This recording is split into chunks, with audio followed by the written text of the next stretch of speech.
अच्छा जी, unwind operator क्या करता है, डीकंस्ट्रक्ट्स एन अरे फील्ड इनटू मल्टीपल डॉक्यूमेंट्स। जहां पे अरे फील्ड्स आ रही होगी ना, उसकी बेस पे मल्टीपल डॉक्यूमेंट्स बनाता है। अब ये कैसे, इसको समझना आपने। फर्ज करें आपके पास ऑर्डर्स हैं, ठीक है, ऑर्डर्स हैं लेकिन वो बॉक्सेस के अंदर हैं, डब्बों के अंदर बंद पड़े हैं। एक में कीबोर्ड है, एक में कीबोर्ड माउस है, एक में मॉनिटर है, एक में लैपटॉप है, एक में हेडफोन है, एक में 2 हेडफोन है, एक में एक मॉनिटर और एक हेडफोन है। लेकिन वो 4-5 ऑर्डर्स जो है ना हमारे पास डब्बों के अंदर बंद पड़े हैं, जैसे कि ये ऑर्डर्स पड़े हैं आपके पास, ठीक है। अब इनमें ये आपके ऑर्डर्स के अंदर ये आइटम्स हैं जो सेल हुए हैं। अब मैं आपको कहता हूं कि मुझे बताओ कि कितने माउस सेल हुए हैं, कितने मॉनिटर सेल हुए हैं। इन ऑर्डर्स के अंदर ये जो 4-5 आपके पास बॉक्सेस हैं, इनमें कितने माउस सेल हो रहे हैं मेरे, कितने लैपटॉप सेल हो रहे हैं, कितने मेरे कीबोर्ड सेल हो रहे हैं। तो आप ऐसे नहीं बता सकते अगर आपको पता नहीं है। तो आपको क्या करना पड़ेगा, सारे बॉक्सेस खोलने पड़ेंगे और अलग-अलग हर चीज करनी पड़ेगी, फिर आप काउंटिंग कर सकते हो उसकी। समझ रहे हो बात। ऑर्डर को, एक बॉक्स के अंदर ऑर्डर है, उसमें से आइटम्स को आपको अलग-अलग निकालना पड़ेगा, फिर आप काउंट करके बता सकते हो कि हमारे 4 माउस सेल हुए हैं, 4 ये सेल हुए हैं, 4 वो सेल हुए हैं। उनकी प्राइसिंग भी फिर आप कर सकते हो अगर आपके पास रिकॉर्ड नहीं है तो। इसी तरह हमारे पास यहां पे आइटम, एक ऑर्डर है, इसके अंदर 2 आइटम्स हैं और 2 आइटम में एक इस बंदे ने लैपटॉप लिया है और एक इसने माउस लिया है, ठीक है। $1200 का लैपटॉप और $25 का माउस इस बंदे ने खरीदा। इसके 2 आइटम्स हैं। इसी तरह नीचे ये ऑर्डर है, इसके अंदर एक लैपटॉप सेल हुआ है $1200 का और एक कीबोर्ड सेल हुआ है $50 का, ठीक है। इसी तरह हमारे पास नीचे ऑर्डर है, इसके अंदर सिर्फ लैपटॉप सेल हुआ है। तो अब हमने अगर ये देखना हो कि इन ऑर्डर्स के अंदर कितने लैपटॉप सेल हुए हैं, कितने के सेल हुए हैं, कितने कीबोर्ड सेल हो गए हैं मेरे, कितने के सेल हुए हैं, कितने माउस सेल हो गए हैं, यानी इस तरह का काम करना हो, तो उसके लिए नॉर्मली पॉसिबल नहीं है, क्योंकि रिकॉर्ड पड़ा हुआ है अरे के अंदर ऑब्जेक्ट। एक पहले डॉक्यूमेंट है जो मेन डॉक्यूमेंट है हमारी, उसके अंदर फिर ये अरे पड़ी हुई है, उस अरे के अंदर फिर ऑब्जेक्ट्स पड़े हुए हैं। तो ये डाटा जो है ना, ये नॉर्मलाइज नहीं है, इसे हम कहते हैं कि ये नॉर्मलाइज डाटा नहीं है।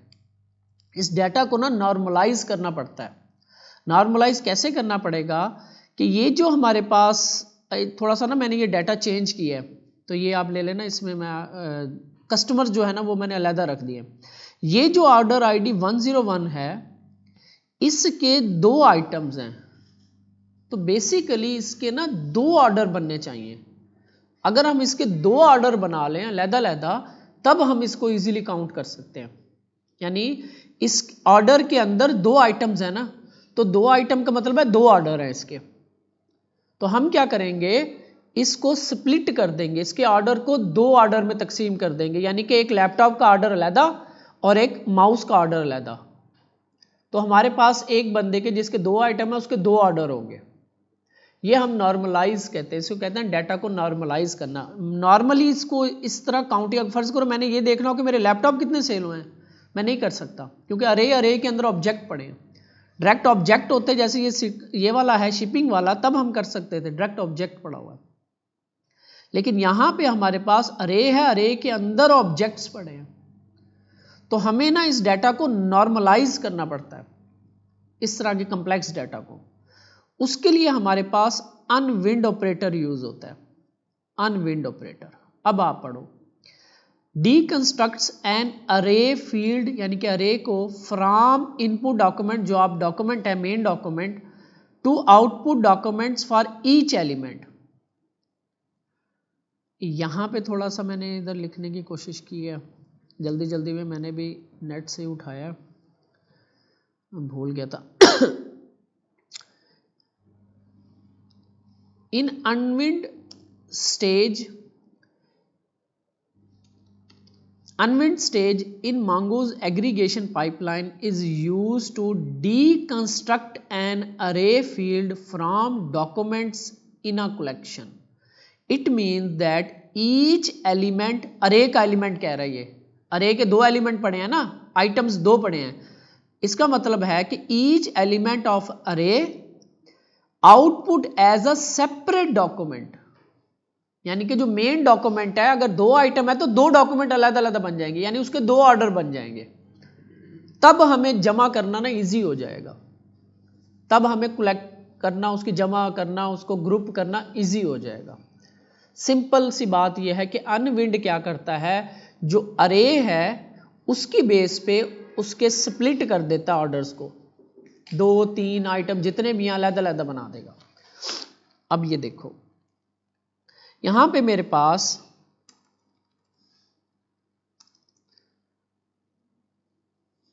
db dot orders dot aggregate, तो इसमें तो सारे नहीं आएंगे, सारे आ रहे हैं, ठीक है, सारे ऑर्डर्स आ रहे हैं, और ये कितने हैं काउंट करने के लिए हमारे पास होता है $, काउंट इसके अंदर एग्रीगेट के अंदर, और टोटल फील्ड का नाम बताना होता है मुझे, टोटल ये अपनी तरफ से ऑर्डर्स, ये इस फील्ड के अंदर इसका काउंट आ जाएगा। तो 6 ऑर्डर्स है मेरे पास, ठीक है, इस टाइम 6 ऑर्डर है।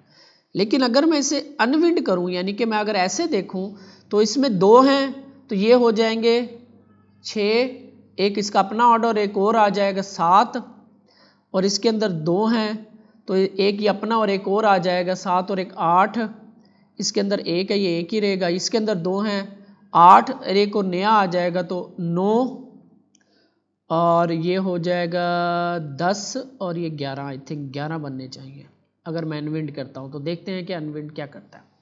तो ये टोटल ऑर्डर्स हमारे पास हैं 6, ठीक है, 6 हैं, मेरा ख्याल है ज़्यादा नहीं, 6 है, 6 ऑर्डर्स हैं। अब इसको करते हैं हम अनविंड, ये काउंट का ऑपरेटर है जो कि एग्रीगेट के अंदर काउंट करवाने के लिए यूज़ होता है।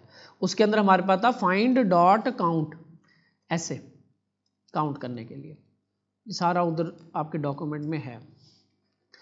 तो अब हम इसको करते हैं अनविंड, अनविंड पहली स्टेज हमें क्या है, स्टेजेस डालनी है, अरे है, अरे के अंदर स्टेजेस है हमारे पास ऑब्जेक्ट में, पहली स्टेज इसको अनविंड करते हैं $। अच्छा पहले मैं आपको वैसे दिखा दूं, यहाँ पे देखो ये है ऑर्डर आईडी 101, ठीक है, और इसके 2 आइटम पड़े हैं, नीचे फिर ऑर्डर आईडी 2 आ गया। अब क्या होगा, जब मैं अनविंड करूंगा तो ऑर्डर आईडी 101 का एक ऑर्डर जिसके अंदर लैपटॉप होगा, और ऑर्डर आईडी 101 का एक और ऑर्डर बन जाएगा जिसके अंदर माउस होगा, अलग-अलग हो जाएंगे। तो इसके लिए पहली स्टेज $अनविंड, WIND, ये ऐसे लिख लिया करो, WIND विंड, और उसके बाद हमने बताना राइट साइड पे जब की के नाम आएगा तो उसके साथ क्या लगता है $। तो क्या नाम है इस की का जिसके अंदर रे पड़ी है, आइटम्स, आइटम्स। अब आप देखो, अब देखो ऑर्डर आईडी 101 के एक ये बन गया, एक ये बन गया, 2 बन गए। अब इस आइटम्स के अंदर जस्ट लैपटॉप पड़ा हुआ है और इस आइटम के अंदर जस्ट एक ही ऑब्जेक्ट पड़ा हुआ माउस, अब ये ऑब्जेक्ट बन गए। अब हम इसको काउंट कर सकते हैं इजीली। तो अनविंड, अब इसका टोटल काउंट देखो, अब बढ़ के कितना हो जाएगा, कितना होना चाहिए, हमने कितना बनाया था, 10 बनाया था, 11 बनाया था, देखते हैं 11 होता है 10 होता है कितना होता है। तो यहाँ पे $काउंट, तो अब मैं कहता हूँ टोटल ऑर्डर्स 9 बनते हैं, तो हर एक का 2-2 हैं तो 2 के एक आइटम बनेगा, तो इसको अपने में काउंट कर रहा है। तो बहरहाल ये 2, 4, 5, 6, 7, 8, 9 और इसको इग्नोर कर रहा है, 9 ठीक बन रहे हैं। देखो ना इसके 2 बन गए, 2 और 2 4, 4 और 1 5, 5 और 2 7, 7 और 2 9, इसको इग्नोर कर रहा है क्योंकि इसके अंदर आइटम्स की अरे ही नहीं है। ये मैंने जानबूझ के खाली ऑर्डर डाला है जिसके अंदर आइटम्स नहीं है। अनविंड क्या करता है, अनविंड जो है ना वो इग्नोर कर देता है जो जिसमें ये वैल्यू नहीं होती, जिसमें ये वाली की नहीं होती, उसको इग्नोर कर दिया। तो ये आपके 9 ऑर्डर्स बन रहे हैं, ठीक है, क्योंकि हर अरे के जितने आइटम होंगे उसके उतने ऑर्डर बन जाएंगे। अच्छा ये जो चीज होती है ना, इसका मैं करके देख लूँ कि ये पॉइंट करता है कि नहीं। ये देखो अब ये प्रॉब्लम कर रहा है, तरतीब भी इसमें बड़ी अहम होती है। अब ये दिखा रहा है आपको, तो ये तरतीब जो है ना ये भी अहम होती है इसमें कि किस तरतीब से हमने ऑपरेटर्स को यूज़ करना है। ठीक है, तो अनविंड क्या कर रहा है, आपके ऑर्डर्स को स्प्लिट कर रहा है on the behalf of items की अरे के अंदर जितने एलिमेंट्स पड़े हैं। On the behalf of items की जो अरे है उसके अंदर जितने आइटम पड़े होंगे, एलिमेंट पड़े होंगे, उसकी बेस पे वो 2 पड़े हैं तो 2 ऑर्डर बन गए, 3 पड़े हैं तो 3 ऑर्डर बन जाएंगे, 1 पड़ा तो 1 ऑर्डर बन जाएगा, यानी नॉर्मलाइज हो रहा है डाटा। अब आप देखो तो डाटा भी आपका अरे से बाहर आ गया है, अब अरे नहीं है, ऑब्जेक्ट है। ये पहले यहां पे अरे थी, ये देखो अगर मैं इसको कमेंट करूं और जस्ट फाइंड करूं तो ये देखो यहां पे एक अरे है और इस अरे के अंदर 2 आइटम्स पड़े हैं। ठीक है, जब अनविंड करते हैं हम तो ये अरे वाला स्ट्रक्चर जो है ना इसको हैंडल करना मुश्किल होता है, तो ये आपका नॉर्मलाइज हो जाता है डाटा। आइटम्स एक आइटम, ऑर्डर वही चल रहा है 101, आइटम्स दूसरा आइटम, 2 ऑर्डर बन गए उसके। वही बात कि डब्बे में से हमने आइटम अलग-अलग निकाल ली, अब हम काउंट करना इजी है हमारे लिए। अगर बंद डब्बा था तो हमें नहीं पता उसमें क्या पड़ा हुआ है। ठीक है, अब हम अगले ऑपरेशन करते हैं। हम कहते हैं कि मुझे बताओ भाई मेरे माउस कितने सेल हुए हैं, मेरे जो हैं वो कीबोर्ड कितने सेल हुए हैं और मेरे बाकी चीज़ें जो हैं वो कितनी सेल हुई हैं। अब हमारी अगली स्टेज है ग्रुप करने की स्टेज। अब हम आइटम प्रोडक्ट नेम की बेस पे ग्रुप बना रहे हैं। मैं कहूँ अली नाम के स्टूडेंट अलहदा हो जाएं, असलम नाम के अलहदा हो जाए, 2 अली नाम के हैं और 3 असलम नाम के हैं, तो मैंने ग्रुप बना दिया, मुझे काउंट करना इजी हो गया, 2 असलम अली, 3 असलम। तो इसी तरह हम यहाँ पे भी ग्रुप कर रहे हैं। हम कह रहे हैं कि भाई ये अगली स्टेज है, पहले अनविंड करेंगे, हम अलहदा अलहदा कर लिए सबको, अगली स्टेज के अंदर हम कह रहे हैं आप ग्रुप करो इनको। ठीक है, ग्रुप के अंदर कुछ ऐसे चलता है, पहले हमें बताना होता है किस आईडी की बेस पे ग्रुप करना है। अब हमारे पास राइट साइड पे है आइटम्स और इसकी की निकालने के लिए, ऑब्जेक्ट की की निकालने के लिए क्या करते हैं हम, डॉट लगाते हैं। तो मैं कह रहा हूं ये हमें आईडी इस तरीके से बतानी पड़ती है ग्रुप को कि किस की बेस पे आप ग्रुपिंग करना चाह रहे हो। तो यहां पे हम लिखेंगे, अब राइट साइड पे आएगी तो साथ उसके लग जाएगा $, आइटम्स डॉट किस नाम पे ग्रुप करना है, प्रोडक्ट नेम की बेस पे। ये है ना माउस कीबोर्ड, तो इसकी बेस पे मैं ग्रुप करना चाह रहा हूं। अच्छा जी, अब इसके बाद फील्ड नेम, क्या फील्ड ग्रुप जो करने के बाद जो काउंटिंग आएगी वो किस फील्ड नेम में रखना है। तो मैं कह रहा हूं टोटल, या मैं कह लेता हूं जस्ट हाँ टोटल प्रोडक्ट सोल्ड। ठीक है, तो यहाँ पे क्यूमुलेटर यानी कि मैं कहता हूँ सम, और मैं कह रहा हूँ एक एक को जमा करते रहो, यानी जहाँ पे प्रोडक्ट नेम सेम हो जाएगा तो एक वैल्यू, दोबारा आएगा तो फिर 2, फिर आएगा 3। तो इस तरह हमारे पास लैपटॉप 3 सेल हुए हैं, माउस 2 सेल हुए हैं, वेबकैम 2 सेल हुए हैं, कीबोर्ड 2 सेल हुए हैं। आप इसको कंफर्म भी कर सकते हो। यहाँ पे हम लैपटॉप 3 है ना, तो यहाँ पे देखो आप लैपटॉप 1, नीचे वाले ऑर्डर में देखें कीबोर्ड, लैपटॉप 2, 3 थे लैपटॉप 3। ठीक है, और आगे देख लो आप, इसमें नहीं है लैपटॉप, कीबोर्ड है इसमें वेबकैम है, इसमें आपके पास वेबकैम है और माउस है। वेबकैम 2 है ना हमारे पास, कीबोर्ड 3 है, माउस 3 है। ठीक है, वेबकैम 2 सेल हुए हैं, लैपटॉप्स 3 सेल हुए हैं हमारे। इस तरीके से हमने अनविंड करके उसका डाटा अलग-अलग कर लिया। अब मैं चाह रहा हूं कि मुझे बताओ कि कितने के सेल हुए हैं। 3 लैपटॉप सेल हुए हैं, तो टोटल अमाउंट क्या थी इसकी। तो ये पहली की है मेरी जिसके अंदर मैंने ये सम किया। अब मैं कोमा लगा के नहीं की, मैं कहता हूँ जी टोटल सोल्ड अमाउंट।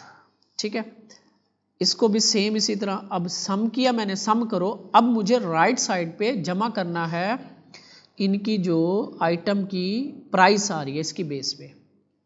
तो मैं करूँगा $, आइटम्स डॉट प्राइस, ये वो जो आइटम्स हमारे पास आ रहे थे वो वाली, ये जैसे मैंने items dot product name group किया, ठीक है। यहाँ पे मैं अब इनका सम करना चाह रहा हूँ कि अब मुझे इनकी जो 3 है तो 12 थे ना, 1200 का है तो 12 ये 36 बनेगा। ये मुझे प्राइसेस भी बताओ इनके, तो आपको ये प्राइसेस भी बताएगा। ये $50 का है तो 100, ये $75 का है तो 150, और ये $1200 का था और ये 36 3 सेल हुए हैं। और मुझे अब इनकी प्राइस चाहिए, प्राइस यहाँ पे नहीं आ जाए क्योंकि अब ये ग्रुपिंग हो गई है हमारी, इंडिविजुअल प्राइस नहीं आ सकती यहाँ पे। ग्रुपिंग जब हो जाती है तो एक्यूमुलेटेड प्राइस आती है, जमा आती है, ज़रब जमा जो भी है। अब सेपरेट मुझे नहीं देख सकता मैं इनको क्योंकि ये अब ग्रुप हो गए हैं, ठीक है। तो इस तरीके से ये देखना पड़ेगा कि कैसे हम इसको अलहदा से एक प्राइस भी देख सकें। तो मे बी अगर मैं इधर आऊँ, अगर मैं इसे प्रोजेक्ट में जाऊंगा तो मुझे इसकी may be,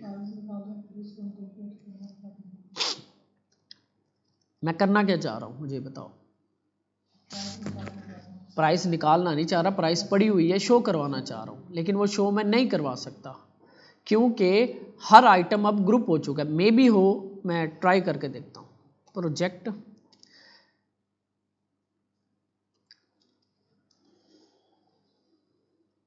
items dot price,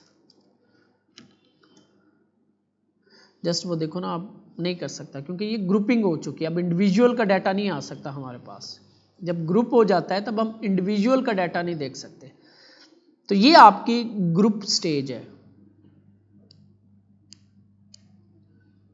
समझ आइए कुछ। लिखने का तरीकाकार क्या है, ग्रुप, और पहली जो की होगी वो बताना पड़ेगा किस बेस पे आप ग्रुपिंग करना चाह रहे हो। जैसे अब मुझे कोई मुझसे पूछे कि यार आपकी क्लास में कितने मेल हैं कितने फीमेल हैं, तो मैं किस बेस पे ग्रुपिंग करूंगा, जेंडर की बेस पे। तो ग्रुप अब कैसे बनेंगे, जेंडर की बेस पे। अगर कोई मुझसे पूछे कि लोधना के कितने हैं, भावलपुर के कितने हैं, तो अब मेरी ग्रुपिंग होगी सिटी की बेस पे, ठीक है। इसी तरह में यहाँ पे ग्रुपिंग कर रहे हैं हम इनके नाम की बेस पे, माउस, वेबकेम, कीबोर्ड। अगर किसी के अंदर लैपटॉप्स होगा और लैपटॉप होगा तो वो दो अलग-अलग हो जाएंगी चीज़ें, या लैपटॉप या एम, माउस का एम कैपिटल होगा, स्मॉल होगा, वो अलग-अलग हो जाएंगे। तो इसलिए प्रोडक्ट के नेम, कीवर्ड ये प्रॉपर तरीके से रखे जाते हैं, ठीक है। ये आपकी ग्रुपिंग है और इसे कहते हैं अनविंड। अनविंड का काम है अरे के अंदर ऑब्जेक्ट्स अगर आपके पास पड़े हैं तो उनको नॉर्मलाइज करने के लिए हम अलग-अलग डॉक्यूमेंट बना लेते हैं, उसके लिए हमें अनविंड करना पड़ता है। ये बड़ा अहम, क्योंकि ये बेसिक के अंदर ये चीज़ें आ जाएंगी तो इसलिए मैंने ये बेसिक में करवा रहा हूँ। तो हमारा जो लेवल अभी रखेंगे हम बेसिक ही है। ये बहुत बड़ी चीज़ है MongoDB, जैसे मैं आपको यहाँ पे दिखा रहा हूँ, इसकी डॉक्यूमेंटेशन है, इसको आप खोलोगे तो इतना कुछ है इसके अंदर। लेकिन हर चीज़ एकदम से नहीं सीख सकता बंदा, आहिस्ता आहिस्ता आहिस्ता एक्सपीरियंस के साथ, ज़रूरत के टाइम सीखता है, ठीक है। ये आपका है अनविंड, ठीक है। यहाँ पे मैंने, अच्छा एक चीज़ और, यहाँ पे हमारे पास अभी जब हमने अनविंड किया था, अभी मैं ग्रुप करने से इसको अभी मैं यहाँ पे कमेंट कर रहा हूँ, अनविंड एंड ग्रुपिंग, ये आ गई। अच्छा यहाँ पे मैं दोबारा आता हूँ, db.orders.aggregate अरे पास होती है पहली स्टेज के अंदर $ अनविंड, ठीक है। अच्छा अब यहाँ पे अनविंड अब कुछ ऐसे लिख रहा हूँ मैं। अच्छा मसला क्या है, पहले मसला देख लो। $, राइट साइड पे आएगा $, आइटम्स की अरे है मेरे पास, उसकी बेस पे मैंने अनविंड कर दिया। तो इसके हमने काउंट किया था $ काउंट ऑर्डर्स, तो 9 ऑर्डर्स है, लेकिन हमारे पास डेटाबेस में कितने पड़े हैं, डेटाबेस के हिसाब से ये बनने चाहिए थे 10 बनने चाहिए थे ना। ये 2, 4, 5, और 2 7 और 2 9 और एक ये 10 बनने चाहिए थे ना आपके, 2 आइटम के अनविंड होने के बाद की बात है। लेकिन ये 10वां इग्नोर हो गया, 10वां आपके पास नहीं आया क्योंकि इसमें आइटम्स वाली अरे नहीं है। इस वजह से उसने जो अनविंड किया आइटम्स की बेस पे, तो उस 10वें को जिसके अंदर आइटम्स की अरे नहीं थी उसको इग्नोर कर दिया। अगर आपको वो भी चाहिए, अगर आपको वो भी चाहिए, ये देखो एंड पे वो ऑर्डर नहीं है, ये वाला क्या नाम था इसका, ऑर्डर का आईडी है 105। अच्छा ये ऑर्डर आईडी मैं सही कर दूं, इसका 106 है ये।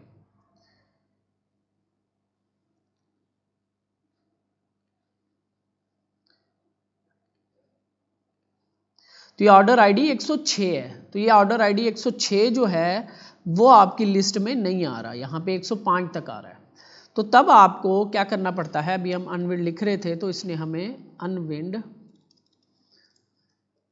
अनविंड लिखोगे तो ऐसे एंटर करोगे तो आपके पास अब ये चीज़ आ जाएगी। इसके अंदर ये जो है इसको आप ख़त्म कर दो, यहाँ पे पाथ ये वही जो हमने ऊपर लिखा था, पाथ हमारी वो की जिसकी बेस पे हमने अनविंड करवाना है, आइटम्स और preserve null and empty arrays boolean, यानी कि जिसके अंदर आइटम्स की अरे नहीं आ रही, क्या वो आप उसे रखना चाहते हो या नहीं रखना चाहते। यहाँ पे हमें वो ट्रू फॉल्स में बताना पड़ता है, तो हम रखना चाह रहे हैं तो यहाँ पे मैं क्या लिखूंगा, ट्रू। तो अब मैं करता हूँ सेम वही चीज़ होगी, अब आपका वो ऑर्डर भी आ गया, लेकिन इसमें वो ग्रुपिंग नहीं चलेगी क्योंकि इसमें आईडी नहीं है, लेकिन ऑर्डर आपका आ जाएगा। तो कुछ इस तरह का काम करना हो आपको, क्योंकि कभी कभी हमें नल वाले आइटम भी उठा के लाने पड़ते हैं, तो ये आपको वो ऑर्डर भी आ जाएगा। ठीक है, ये है preserve null and empty arrays true. ठीक है, यहाँ पे यानी also select order which does not have, ऐसे लिखेंगे, does not have items key, we don't have items key. English देख लेना यार। तो ये आपका अनविंड है, इसके अंदर कोई क्वेश्चन। अनविंड क्या करता है, आइटम्स के अंदर अगर आपके पास कोई ऐसा डाटा है ऑर्डर के अंदर जिसके अंदर अरेज पड़ी हुई हैं और अरे के अंदर ऑब्जेक्ट पड़े हुए हैं, अरे के अंदर ऑब्जेक्ट पड़े हुए हैं, अगर आपने उनको अलग-अलग सेपरेट करना है, नॉर्मलाइज करना है, तब हम अनविंड यूज करते हैं। अच्छा ये ऐसे होता है कि जब आपकी, अच्छा जी, लुकअप क्या है कि परफॉर्म लेफ्ट आउटर ज्वाइन, यानी कि left join, left outer join और लेफ्ट ज्वाइन एक ही होता है। ठीक है, left join in a collection, filter the document from the joined collection for processing. Left join जैसे मैंने अभी समझाया कि अगर वहां पे अगर आईडी होगा तो यहां से टेबल वाला आईडी आएगा। लेफ्ट ज्वाइन का मतलब होता है जो लेफ्ट पे टेबल है वो सारे, और जो राइट पे टेबल है वो उसमें से मैच्ड। लेफ्ट जब हम यहां पे लिखते हैं लेफ्ट ज्वाइन, तो इट मींस कि लेफ्ट पे हमारा टेबल ये वाला मेन टेबल और राइट पे हमारा होगा कस्टमर वाला टेबल। ठीक है, तो यहां पे भी हमारे पास सिर्फ एक ही ज्वाइन लगता है, वो है लेफ्ट ज्वाइन। अब यहां पे जरा डाटा समझ लो, यहां पे मैंने अब वही वाला काम किया, यहां पे मैंने अब कस्टमर जो था ऑर्डर्स के अंदर मेरा ख्याल है एक ही मैंने डाला है, तो यहां पे मैं इस कस्टमर का जो रिकॉर्ड है ना, सिर्फ 2 के साथ काम करता हूँ, बाकी आप खुद समझ लेना। कस्टमर नेम यहाँ से मैं डिलीट कर रहा हूँ, की डिलीट करने के लिए आपको जाना पड़ता है एडिट में, और यहाँ से इस पर क्लिक करोगे ये वाली की डिलीट हो जाएगी, अपडेट। और यहाँ पे मैंने कस्टमर आईडी जो है वो डाल रहा हूँ, एडिट करता हूँ, तो यहाँ पे आप ऑर्डर के बाद या कहीं पे भी आप डाल सकते हो, प्लस पे क्लिक करोगे, add field to add field after shipping address. ठीक है, यहाँ पे मैं कह रहा हूँ कस्टमर आईडी, और यहाँ पे आता हूँ और यहाँ पे इसके डाटा टाइप चेंज करके इंटीजर कर रहा हूँ, और यहाँ पे इसकी 2 लिख रहा हूँ, अपडेट। तो ये डाटा आपको सेटअप मैं कर देता हूँ, तो आप बना लिए। ज्वाइन लगाने की ज़रूरत इसलिए पड़ती है कि फ़र्ज़ करो अब मैं ये ऑर्डर उठा के ला रहा हूँ, मैं यहाँ आता हूँ और मैं ऑर्डर्स उठाता हूँ, ठीक है। ये मैंने ये आप देख लेना, कमेंट कर दिया। यहाँ पे आता हूँ, यहाँ पे db dot orders dot aggregate, और इसके अंदर में सारे मैंने ऑर्डर्स उठा लिए। लेकिन अब मुझे ये कैसे पता चलेगा कि ये जो आईडी था, ऑर्डर था, ये किस कस्टमर का है? आईडी तो आ रहा है लेकिन उसकी मुझे अब डिटेल भी चाहिए, नेम, ईमेल, ये चीज़ें चाहिए। तो वो मुझे हर ऑर्डर के साथ ही चाहिए, हर ऑर्डर के साथ ही चाहिए। तो इसलिए हमें ज़रूरत पड़ती है फिर ज्वाइंस की या यहाँ पे लुकअप की। तो आपने क्या करना है, यहाँ पे आना है और पहली स्टेज के अंदर $, लुकअप करोगे तो आपके पास 4 चीज़ें चाहिए होती हैं, ठीक है। फ्रॉम इस ऑर्डर्स, क्योंकि ऑर्डर्स पे बैठे हम, ऑर्डर्स का किसके साथ ज्वाइन करना है हमने? कस्टमर्स वाले टेबल के साथ। तो हमारे पास भी उसका नाम है कस्टमर्स। बात लोकल फील्ड, यहां पे मैंने लिखा था on orders dot customer ID बराबर हो कस्टमर्स के अंदर आईडी से। तो लोकल फील्ड का मतलब है ऑर्डर्स के अंदर क्या नाम है उस फील्ड का, तो ऑर्डर्स के अंदर उस फील्ड का क्या नाम है? Customer ID. इस फील्ड का हम ज्वाइन लगाना चाह रहे हैं, इसके अंदर वो राइट साइड वाला नहीं आएगा $, ये ऐसे ही आएगा। और फॉरेन फील्ड यानी कि जिस टेबल के साथ, यानी कस्टमर्स वाले टेबल में किस की के साथ इन दोनों को जोड़ना चाह रहे हो, तो कस्टमर्स के अंदर कौन सी की है? इसकी ये आईडी _ID। तो ये फॉरेन की का मतलब है कि वहां पे जो दूसरा टेबल है उसमें क्या होगा। एज का मतलब है कि जो रिजल्ट आएगा वो इधर आप वो क्या नाम रखोगे, उस की का क्या नाम रखना चाह रहे हो। तो बस मैं इधर कहता हूं कि कस्टमर। बस अब ये क्या करेगा, फ्रॉम कस्टमर्स वाले टेबल में जाएगा, लोकल फील्ड इस कस्टमर वाली आईडी को मैच करेगा फॉरेन फील्ड _ID के साथ उस टेबल में जो दोनों को मैच करेगा और डाटा उठा के लाएगा और उसको एक कस्टमर वाली की के अंदर इस ऑर्डर्स वाले ऑब्जेक्ट के अंदर डाल देगा। ये आ गया। अब ये देखो, ये ऑर्डर 101 कस्टमर आईडी 1 का था, तो उस कस्टमर का रिकॉर्ड आ गया, इसी ऑर्डर के अंदर आ गया, इसी ऑर्डर के अंदर आ गया, ठीक है। ये ऑर्डर का ऑब्जेक्ट है। अदरवाइज हमें फिर अलहदा से लेके आना पड़ता है। अदरवाइज अगर आपने क्या करना है, तो हम जहां पे ऑर्डर शो करवा रहे होंगे वहां पे एक और क्यूरी लगाएंगे कि भाई ये कस्टमर आईडी मैच करके जाओ, फाइंड करके दोबारा लाओ। तो वो काम हम नहीं करते होते, ठीक है। तो हम फिर ये ज्वाइंस लगाते हैं। ज्वाइन इसमें कहते हैं ज्वाइन और इसमें कहते हैं लुकअप। बस ये चीज है। ये कस्टमर का रिकॉर्ड इसी ऑर्डर के अंदर आ गया। अब इस कस्टमर ने 2 आइटम ऑर्डर किए हैं और इसका रिकॉर्ड का नाम है एलिस और ईमेल है ये, जो भी फील्ड होंगी सारी आ जाएंगी। अच्छा, एक चीज जस्ट और देख लो, मैंने यहाँ पे प्रैक्टिस की थी इसकी, कस्टमर ये। अच्छा, अगर अब यहाँ पे अगर आप देखो ना, तो ये कस्टमर जो है ना, ये एक अरे के अंदर पड़ा हुआ है। हालांकि एक कस्टमर, एक ऑर्डर एक ही कस्टमर का हो सकता है ना, एक से ज्यादा कस्टमर का एक ही ऑर्डर तो नहीं होगा। तो एक ऑर्डर के अंदर एक ही कस्टमर आएगा। तो ये अरे के अंदर आ गया, तो फिर हमें फिर मसला बनेगा जब हम इसको करवाएंगे ना, लोड करवाएंगे, जब डाटा शो करवा रहे होंगे वहां पे हमें मसला बनेगा अरे के अंदर से डाटा निकालने के लिए। तो इसके लिए एक और फील्ड करते हैं हम, ऐड फील्ड्स के नाम से। हम क्या करेंगे, इसी कस्टमर के अंदर इसकी अरे में से निकाल के पहला आइटम वो रख देंगे।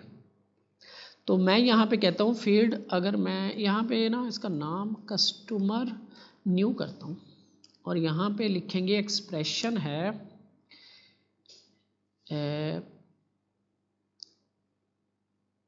एलम एक्सप्रेशन का नाम मैंने यहाँ लिखा था,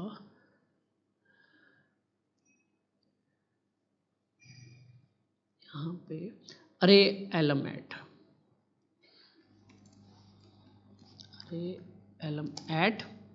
ठीक है। और यहाँ पे हमें बताना पड़ता है